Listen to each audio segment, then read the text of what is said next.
It is time to check in on one of the hottest tech companies in New York, Foursquare. And the newest member of the Bloomberg team, Nicole Lapin, toured the offices, got an inside look into the operations, and she is bringing us now her first-hand account. So, Nicole, first of all, welcome. Glad to have you with us here at Bloomberg. Thank you so much. So what did you think of where Dennis Crowley spends a lot of his time? You know, where he spends a lot of his time is thinking about how he's going to monetize this thing. And there's so much more pressure on these companies these days from investors, because the biggest question is this a product in another company or is this a standalone business? So here's what he said.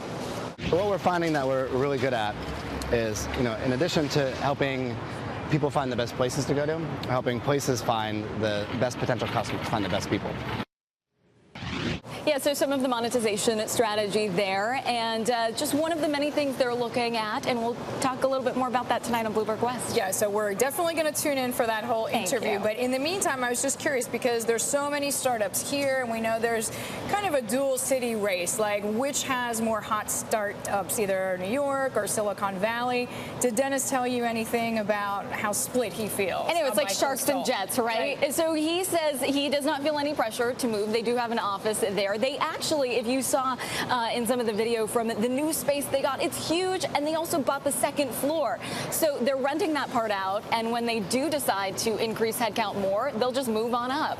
And they are staying in the Empire State. Okay. All right. Thanks very much. Nicole Lapin joining us there. And as she said, actually, you will be able to see that entire interview. Can you give us just a quick preview of something else that's coming up in the whole thing? I also played Foursquare at Foursquare. Okay. Well, you had to. You had to. You know, I do what I can. Terribly, obviously. It was two of us. It was just me and Dennis playing Foursquare. Obviously, you need 4 people to play Foursquare, and stilettos are probably not the best shoe option. They didn't have any extra sneakers that you were willing to put on. They had hoodies, but no sneakers. Okay. So worth noting. Worth noting for the next time. All right, Nicole, thank you very much. And as Nicole just said, you can see that entire interview. There she is, about to play Foursquare at Foursquare, bravely in heels. Bloomberg West, by the way, as you know, of course, airs at 6 p.m. in the East, 3 p.m. in the West, so you want to catch that.